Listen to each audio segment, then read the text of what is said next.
breathing differently? Yeah, I think so. Hello. So I know we're always thinking about what do we want from the other person, and they better show up, right? But Hmm. we need to figure out what we're going to be bringing to a relationship, because often what we bring is what we attract. Indeed, So indeed. today, that's what Barry and I are going to be talking about. So Yep. this is the newsstreamingnetwork.com, WGSN-DB Going Solo Network, radio and TV podcast #1 internet singles talk network. And this is Let's Talk Dating with Christine and Barry. Hi, Barry. Hi, Christine.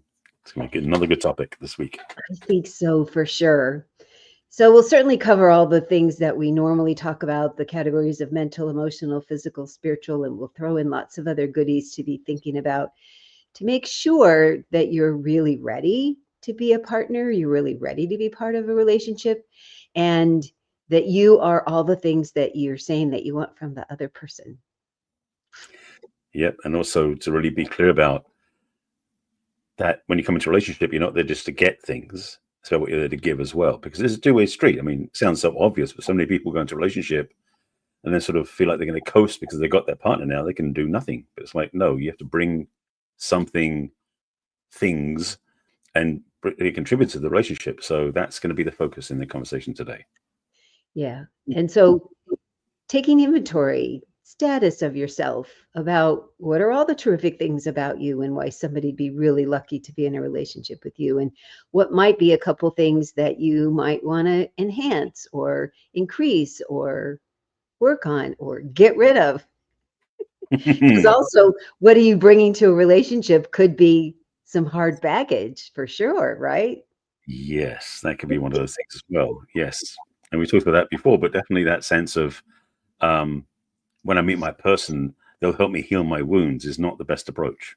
And we talked about that before in another episode as well. Yeah, because you will definitely find another person who has often some similar unhealed wounds as well. And certainly there are things that I have found personally and professionally that are only really able to heal couple things in a couple. Yeah. But your individual things, you really need to work on them individually, with somebody helping you, but you need to work on them on your own, because that's not the other person's job to heal your personal wounds. But if you've had couple kind of wounds, which could even still be how your family raised you, that was a couple, that was a person to person relationship. Yep, it'll come up. You'll have a chance to heal it. And if you have a good foundation and a sense of who you are and your value and your worthiness, it will keep you from settling. It'll keep you from picking the wrong person. It will pick you from constantly apologizing for who you are. It's so important to get really clear about, I'm a catch. Indeed. But the thing is, to be a catch, you've got to bring something to the relationship, just to be fundamental. The thing I was going to add to that is the we talked a lot in previous episodes about do the work before you get into relationships. You're not bringing lots of crap, baggage, upset, wounds, bad habits into the relationship. But the thing is, it doesn't mean when you entered it out, you stop there. It's like, what do you fill up with? What do you bring to the table? Like one of the things I used to talk about, and I know it was one of my things I used to be aware of, is the idea about getting fit and exercising and taking great care of yourself until you get to the relationship. Then you put your feet up. It's like, no. The thing is, you want to be, that's your routine to be healthy, whether it's working out or yoga, meditating, all these different practices we do. When you get into a relationship, none of that should change, because you're bringing yourself as you are into a relationship. You're not going to change who you are because you're now in a relationship. Because I know well, let's just say when I was younger, I did have certain beliefs that when I get into a relationship, then I will do these things. Like, no, do them anyway. Because first of all, you want to be in the best relationship with yourself beforehand. And when you're in a relationship, it should simply be what's what I'm looking for, additive, but also like complementary to what you're already doing for yourself. For sure. And one of the questions on my questionnaire that people fill out to have the complimentary conversation with me is, what positive difference do you think there would be if you were in a happy, healthy relationship? And it's interesting. I would socialize more. I'd exercise more. I'd Yeah. get out more. And so that's really good that they know that that's lacking in their life, and that's what they think is the way to get doing it. And so we have a number of conversations about how can we get you doing that for yourself? Because first you need to figure out how the cyclical happens in your life. How do you give out and make sure you're getting back? I mean, I've said more than once when I've been volunteering, and it's hard work to work with horses and children, and you walk a lot. I used to get 15,000 steps a time easily, that I always got back way more than I gave out, mentally, emotionally, physically, and spiritually. So when you figure out how to have that start happening in your life in general, then you will find that it'll be a means for you to let people give back to you, and you'll receive it. Because that's part of the problem too. If you haven't exercised that, and this wonderful person shows up and they want to give you compliments and they want to go do all these things that you've written down that you want to do with another person, if you haven't prepared yourself, you're not going to have the energy or the time or the attitude to now step into this thing that you've said, but I really want this. It's so true. And the thing is that, I mean, the mindset people have sometimes is very amusing and amazing at the same time. And I know in some ways it's like that makes them perfect clients for us individually. But at the same time, I was going to say it's a disease. It's not. It's a habit, a bad habit that's like, it's almost common language. People think about, well, they don't need to do anything. So they can do, when I have this, then I will. It's like, no. And I've talked about this a lot, and you say the same thing as well about being the better partner to attract a better partner. In your case, you use the term perfect catch, the idea. Well, that means you don't wait till you get there to be it. You not so you have to, but you choose to, more accurately, how you want to be as a partner. And you do that in your life when you're single. Because the thing about this is, your life gets better when you do that anyway. And then you meet somebody, first of all, you then don't have to change anything. But secondly, you're actually becoming more attractive, which is kind of one of the secrets of this work. So bring not so much what you will add to the relationship, but who you are that contributes to the relationship, because that's who you are when you start, before you get into a relationship. Yeah. Such wise words as always, Barry, because when you are figuring out who's my best self, what kinds of things and people and activities and downtime and education do I need to continue being my best self? Am I a lifetime learner? Am I somebody who has to exercise every day? Am I somebody that has to be giving back to the community? When you figure out who you are and you write it down in those categories, and then you start living it, not only does it fill you up and make you feel like your best person, it also makes you so much more interesting when somebody says, tell me about yourself. And also, the odds go up that you'll meet people that are doing the same thing that you love when you're out doing it, whether it becomes a friend, a lead for some other meetup, or a lead to somebody that you could meet and be romantic with, or you'd meet a romantic partner there. I have had personally and professionally, I've watched that happen a lot, that when you're having a blast with something that's filling you up, it's catchy and people want to be around you and they want to get to know you. And they might not certainly all be your person, even to be a friends, and certainly not romantic, but it's heady to have people want to experience you because you're out here having such a good time. I bet you find that with your volunteering a lot. I love your videos out there with your food bank. It's something I love doing. And admittedly, most of the people who come to it are students, so they're not my type, not my category in that sense. No. But it builds community, and I love doing it because it makes me feel full. And yeah, I do feel exhausted at the end of it, but it's such a joyful, like happy exhaustion because we've been so busy.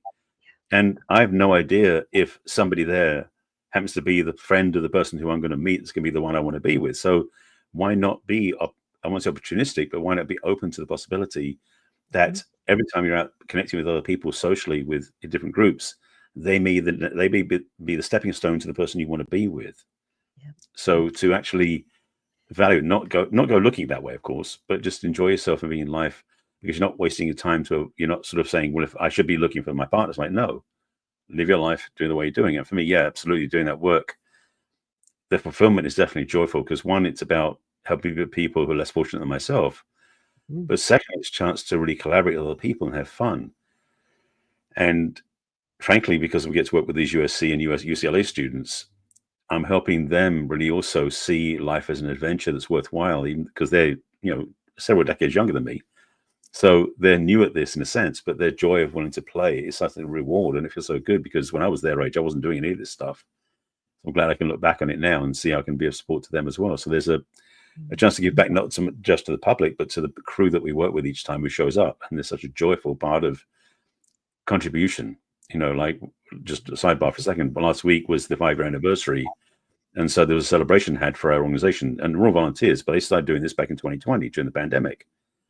And we went over to the other place organization that helps. They bring kids over. They have a youth group. They bring the youth who are probably 14 to 16 to come help us work on once a month as well. And they're placed around the corner. So we went over there and we're in conversations, and we're just talking about us as the volunteers, not as an organization, but we're just talking to each other. It's like, when did you start? Because we don't want to know when we started volunteering. What do we do? What do we get out of it? How do we do this? And the common thread is that we love giving and we love being of service. And it's wonderful to see the diversity in the array of people that choose to say yes to this without any sense of, well, I'm doing it because I'm just doing it because I want to. And some people have been doing it since the beginning, like 5 years ago. Some people joined a couple of years ago. I joined about 18 months ago, and people have been becoming less than me. So it's a whole smorgasbord of people. And I love the sense that we'll have the common thread. So I guess bottom I'm trying to say on this is that doing something you love is around other people. You never know who you're going to meet, who's going to join in. And so doing things that you lift your spirit up in your work, whether it's service work or something else, it's worthwhile doing it, especially if it's collaborative or socially impacting other people, because you'll then find opportunities to meet new people. And get to mentor them and get to learn from them and see how different being in college now is than when you were there. I mean, especially if you went to the same school or a similar school, how interesting that would be. And to now have a touchstone of how far you've personally come. When you're back talking to people that you were their age, they've never been your age, but you were their age, and you now see how far you've come. And how can you write that on your list? Because when I give men the assignment to write about who are you and what do you bring for a relationship and why would somebody be lucky to have you in those 4 categories, they're much better at it than women. They recognize their strengths. They recognize what they've been working towards. They've recognized their goals more. And the women are often been taught not to blow your own horn, not to brag, not to, talk about your accomplishments. And which is why we often won't be as discriminating when we're dating people, because we haven't put in front of us all the reasons we deserve somebody that has their act together. So I tell people, if you have trouble making out this list about what do you bring to a relationship, ask your friends, people that really care about you, that are close to you, that have your back, that know you really well. Why do they like hanging out with you? What do you bring to the relationship with them? And you need to not do any editorializing. You can't shorten any of their sentences. You need to write down every single word, because you'll be amazed at how people see you that really care about you. And not only are you hearing them saying it, but when you write it down, it helps you internalize it. And then you could say, and what things do you think would be really good for me to learn or to do better about? Especially if they're kind and they care about you, they'll give you it's what you and I do with our clients all the time. So when you think of, like, if you say mental, what's the mentally stimulating thing for you? Are you the person that likes taking classes? Do you like figuring out stuff yourself? Do you like reading about it? Do you like having group discussions? Figure out who you are and what makes you feel mentally stimulated, what brings you joy in the mental arena of your life, and then write about it and go do it. Because it'll be amazing when you say, oh, I forgot. This is my thing. I forgot this lights me up. Because I'm going to say it again, when you go a place that's your place, your people, your thing, it's like your energy gets like quadrupled. Right. And if you go someplace where it's not your thing and you have to go anyway, then you kind of drag yourself there, you're sort of like at your 10%, but you're 137% when you're on fire about this thing. Don't you think? Don't you feel like that when you're off we take our classes that we love and we do the volunteering we love? the world just feels better and lighter and more terrific. It's basically the highlight of my week when I do things like that, because there's something so joyful about doing things that uplift me and make me feel or remind me of who I am. And again, it's like, you know, because my weekends are usually where I do volunteer stuff, both Saturday and Sunday, different things, and it totally makes my week work. It's like it's almost the reason I do everything else, in a sense, to do that. So it's a joy to do. Absolutely. Yeah, it's always like, is it horse day yet? So I feel. I go get all dirty and sweaty and hang around with horses today. Exactly. But it's how we balance our life, because we do spend a lot of time and energy coaching our clients, which is what they deserve and need. And I get lots back from it. And I have to have this other balance of, what am I doing just for me? Because even though it helps the horses and the kids, this is a lot about me when I'm doing it. And it's a lot about you when you go to do your food thing and you go with your agape people, because you can't imagine not being there, and how great that you can give something back. But I can't imagine just not being there. It's funny because it almost feels, this is the funny part of it. It almost feels selfish. I get I'm that. going to get so much out of it. But the truth I know is I'm giving like way more than I'm getting. But for me, it's just enough. Like for Agape, I'm in leadership there as a volunteer, and I run one of the ministries. And the joy of it is because I get to be in a place that welcomes the people who are for the first time visiting, coming into the place. And there's so many friends I meet. So I get to, I mean, selfishly, I get all these hugs and connections and smiles and joyful conversations. But it's a volunteer thing. I'm serving, yet the rewards, again, far outweigh the efforts in my mind. And so I get to do that. And so I get to be places respected, which is great. That's not the primary focus, but it's because I've learned enough and hold a place, and I'm useful to other people, that it benefits others. So there's such a joy. I mean, I know this episode's all about service, but it is one of those things that when you do these things that serve, whatever it is you do, again, like we were talking about with working in animal shelters and other things too, if you do things that fill you up, it makes you more attractive to other people as well. Absolutely. So think about the kinds of things that mentally stimulate you, and write down the things that you're already doing, and write down the things that you forgot to keep doing, and write down new things that you might want to go try and do that would stimulate you mentally. That is the way that you learn.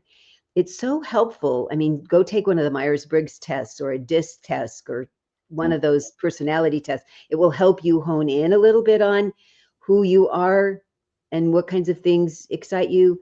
Like the Just My Type book is really helpful. Once you know your letters, you can read about what your strengths are and your weaknesses and what kind of people you get along with. It's such an easy read and so helpful that you can now be living your best full life. Because I listen to Dr. Laura every day. She's my research. And she always says, between now and dead, how do you want to live? How do you want to live? And I think certainly for people over 50, like we are, that's a really important conversation to have with yourself. How mentally, if we just take that one to be our beginning thing, mentally, do you want to live from now until you don't wake up one day? I mean, really, think about what would add to your life, and then guaranteed it will add to other people's lives and your community and maybe ultimately the world. That's one of my things as well. I mean, watching my dad, you know, when he gave up basically for 9 years till he passed away, was such a, I mean, I also want to say it was sort of like a waste, because he had so much life left to live. He was still fairly physically mobile, mentally at acuity as well. And so that was, to me, just a reminder that I have no desire to do that path. I have no desire to give up on life until I'm done with life, because I love life too much. And so it's a reflection back to see that and to know that and to own it. So finding things that fill me up, yes, my work does that, absolutely. But even volunteering and play and social times, yes. And to be blunt, I don't do things just innately just to pass the time, but I do choose those things selectively I want to be part of that really lift me up and make me feel joyful and happy. So absolutely part of my makeup, that is what I bring to a relationship. Yeah. That's why we're not boring or bored people at all, Mr. Selby. Yes. Before we go to commercial break.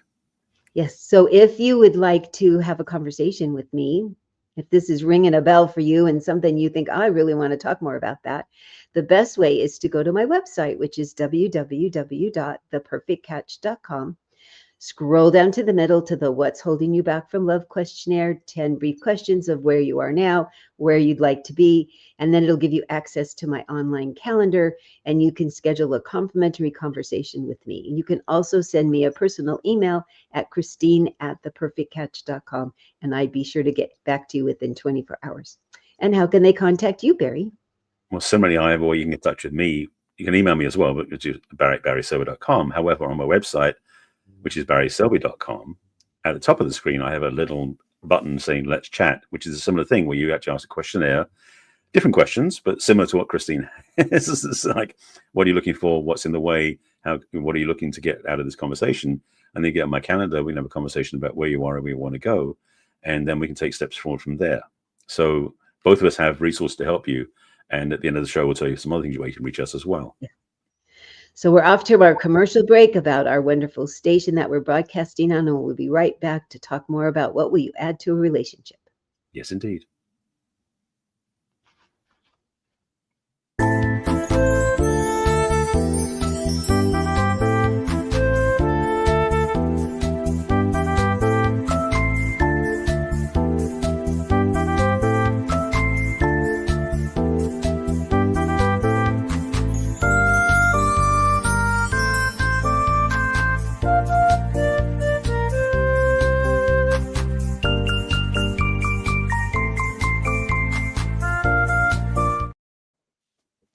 We're back with Let's Talk Dating with Christine and Barry, and today we're talking about what will you add to a relationship? Mm-hmm. So before the break, we talked about the mental category, so maybe we can move on to the emotional category. Certainly we can.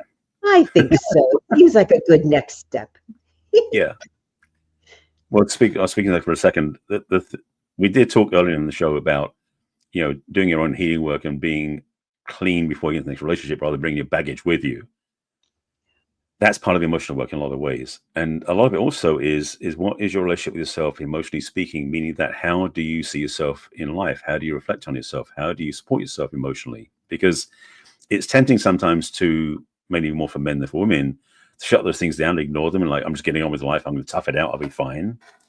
But that just simply postpones the inevitable, which is basically you can have an emotional journey that needs to be taken to really resolve and heal your own past issues. And when you're single, and I'm going to emphatically say this, when you're single is the best time to resolve any emotional baggage, upsets, wounding, crap, all that stuff. So you don't bring it into your new relationship. And basically it's like, you don't want to get into a nice new car with muddy shoes. So I love that. emotionally speaking, you want to clean your boots first. Good idea. So one of the really important things to think about your emotional state and your emotional healing is, I tell people, who are you still mad at? Tell me, who are the people you're still mad at? If you are, we need to talk about it. And why are you mad? And I'm sure you have really good reasons to be mad. Right. And what can we do to have you stop being mad all the time about them?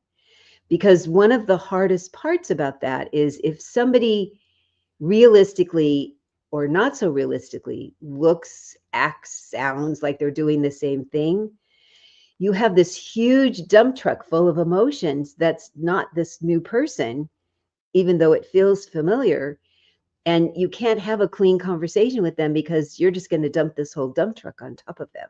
Yeah. So a little introspection can go a long ways about just ask yourself that. Who am I still mad at and why? And am I ready to stop being mad at them? Am I ready to move on from this? Not forget, not ignore. How do I learn from it, but empty this dump truck full of all this hurt behind me? That's one of the things that I would appreciate when people sit across the table from me have done that. Yeah. It's a dump truck with a lot of stuff. No, the thing is, and this is part of the work, is we talk a lot about how basically you attract where you are, meaning that if you haven't resolved all this stuff, you're going to bring into your life people who also don't have this stuff resolved. And if you want to have a healthy, whole, and happy relationship, the less baggage that both of you bring to the relationship, the better, frankly, because you don't spend a lot of time in the trauma and upset and wounding of past relationship. So that choice to make a difference in your own life by basically cleaning up your own stuff, cleaning up your side of the street, so to speak, makes your presentation, your ability to be seen by somebody else, a much more I was going to delectable and delicious was coming up for me, but makes you much, yeah. But it makes you much more palatable. There's another word for it too. I get all the food terms. But the idea being is that when you meet somebody, because the thing is, especially for us men, as we don't express our emotions very well, but most women can see through our facade pretty easily. So the more we resolve our own stuff when we meet them, they'll feel how we are more centered, more grounded, more present, and more available to them. And frankly, for men, that's a smart move. It's so important. It's so important. And, you know, I have more men than women right now that I'm coaching, and I've certainly heard about, and no, I used to be one of those women that would be mean and interrupt and insensitive, thinking I'm being so sensitive to their feelings. And I was so the opposite. And so healing that part of you, and then when you get a woman like that, you're like, oh, not my person, instead of internalizing it or adding it to the bedpost of one more woman that's a jerk, like the women do about men. Yep. That you go, oh, not my person, because I need somebody that can have this kind of conversation, because this is where I am now. So when you've done the work, it's amazing how you stop taking things personally, because you don't have that soft wound, open wound in you anymore. It's healed over, very firm now. And somebody bumps in it and you're like, oh yeah, that doesn't bother me anymore. You don't get in now because of that. Yeah. It's such an amazing way to approach a relationship. I love watching this transition with my male clients, my female too, for right now, because one of the hard things when you were growing up is you were told not to show your emotions. You were told not to even feel them. You were told they weren't even really true and there. And one of the things we women are, we say and we believe that we're craving it. We're just not sure what to do with it. And you show up and have an emotion. But a healthy woman that's done her work really needs that, really wants that, wants to show you she's a soft place for your vulnerability to land. And if you can get to the place where you know it's okay, as long as you're with the right person, it can be such magic in a relationship. Absolutely. It's definitely, it's a gift that most people don't have experience of, frankly, but I know from my own experience how amazing that can be. But the thing, again, it's almost like the idea being is that when you are comfortable in your own skin, that you feel confident in being yourself as a single person, where you've done the necessary steps to heal, make peace with, resolve those past emotional wounds, it's the best place to be looking to date, because you're coming from a much more whole place. And again, because you are living that way, your whole relationship with the world is transformed. You're experiencing inside your own body is healthy. So you become more attractive, as well as being attracting what you want. So the clarity of this, like what you're into a relationship, it's not even when you're in the relationship, it's about before you get there, about doing those steps to heal. So with the mental, emotional, and the physical, all those components are so vital to be a healthy partner, whether it's, exercising, meditation, working out your own mental blocks and belief systems and doing the emotional healing. The more you make peace with that, it's almost like your standards increase as well, because what you're choosing is different from what you used to choose, because you value yourself more. As your own self-esteem improves, your own self-approval increases, and you start trusting yourself more, you'll start noticing that you won't say yes to certain people because you realize you're better than what they are offering, because you know better about yourself. So true. And one of the things I've learned personally, and I love hearing from my clients say, they went and did a thing. They really wanted to go do it, and they had a whole bunch of fun, and they feel better, because we're the person who knows most what we need. Yeah. And if we just go do that, I had this weird thing when I was a kid. I would just know I needed to eat peas. I just couldn't get them out of my head. I could taste them in my mouth, and I'd ask Mom, could we have peas at dinner? Like my body just needed peas. And when I pay attention to, I need outside time, I need to rest, I need more people time, I need more alone time. If I just keep checking in with myself, what happens is not only do I've moved the needle to now I feel better because I got the nourishment or the rest or the activity, but I get like this extra boost of, I did something really nice for myself. It's wild. I mean, I feel kind of like 5, like I'm getting away with something when I really acknowledge it. But I've explored this with my clients too. And I said, so how did you feel? They go, I felt even better because you gave back to yourself. And it's like it expands it. It's really wild. I suggest everybody try it because it's really remarkable. I love it. Yeah. That's such a key thing. The thing I also want to say, because I'm going to shift gears slightly because I want you to cover this, because talking about what you add to a relationship. So it's not necessarily just what you bring to the relationship before you walk in the door, but also once you're in a relationship. One of the things I talk about when you're in a relationship, what you add, and it's going to twist it slightly, is about being self-accountable. In a relationship, it's very tempting to fall into the trap of casting blame on the other person or thinking that the things aren't working out and it's all their fault. Being willing to take responsibility for yourself, to start being accountable to yourself in the relationship, is a gift your partner may not have expected, but it might just change their life and it change yours as well, because it creates this place where you become two individuals who are whole and complete, adding value and adding quality to each other's experience. So the relationship is more than each person filling a gap in the person. I mean, I've said this before many times about how, Jerry Maguire, you complete me, is the worst thing about relationships is the quote codependency. But if you're whole and complete, meaning you do take care of yourself and you're responsible, but also when you're in a relationship, you still maintain that level of accountability and truth, it means that your partner knows you can trust you, and there's an implicit respect that happens between the partners. And it's a gift that you bring in a relationship that will keep it going much longer, because there's a level of mutual respect and trust that happens that a lot of relationships are missing, frankly. So recommend this highly. So true. And one of the things that I strive to make sure I do, and that I love teaching my clients, is when you know what you want, you know what you need, the other person can count on, I'm not going to hide. I'm not going to wait. I'm not going to assume. I'm going to tell you nicely, this is what I need now. And wow, thanks for doing that for me. And please tell me what you need from me. And that's one of the key things I think that it's important to bring to a relationship, that you're going to tell your truth nicely, and you're open to hearing their truth when they say it nicely. And that each day you get up going, what nice thing could I do for them? Each person gets to say that. So if you acknowledge that you're going to bring that, if you're going to get yourself to such a whole place that you can bring that mentality to a relationship, no matter what happens. And I heard this amazing interview this morning about a guy that had been severely injured in an explosion when he was serving in the service. And they talked about the statistics of women that left men because that happened, for good reasons. They just couldn't do it. You're allowed to not be able to do something. That's really okay. But what this particular couple did to stay together, and one of them was, we're in it forever, no matter what. How are we going to work it out? There was no exit strategy ever, which I was fascinated to hear. And they had made that commitment prior to his accident.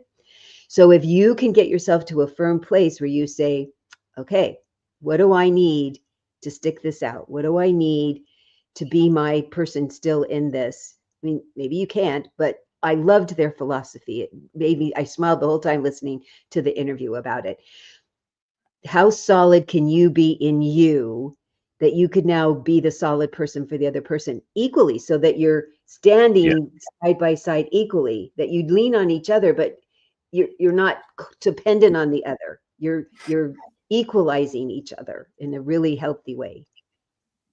That is quite a gift. Mm-hmm. And so that comes back to also, like, when you're choosing this relationship, what do you bring to the table? Because not everybody can say, we're in it no matter what happens. Mm-hmm. And some people say, well, I'm in it to a certain point. But the thing is, in a way, it's not saying which is right or wrong. It's more about you being honest with yourself. Mm-hmm. So you don't make false promises. You don't lie to your partner to say one thing when he means something else. So having that willingness to stay true to your values and what's real for you, because some things may not be within the purview of what you want. We talk about, the wedding vows about to death do us part. Yeah, maybe. Mm-hmm. But if the relationship doesn't have the love and the connection and commitment that sustains it, then it's going to die well before each person dies. to put it out bluntly. So the idea being is that you make sure that what you bring to a relationship and what the values are you bring to a relationship are honorable to you. So stay in your truth, stay in your authenticity, and be really vulnerable and honest. And your partner will meet you there if that's what they want to. If they don't, maybe they're not the right partner to be with. And what are your barriers? What are the things? I can go this far and I can't do this. I could do this and I can't do that. I mean, those are the things that you need to be clear about. And then you talk about it the whole time as you're going through this relationship, because people do change, their desires change, their thoughts change, their sensibilities.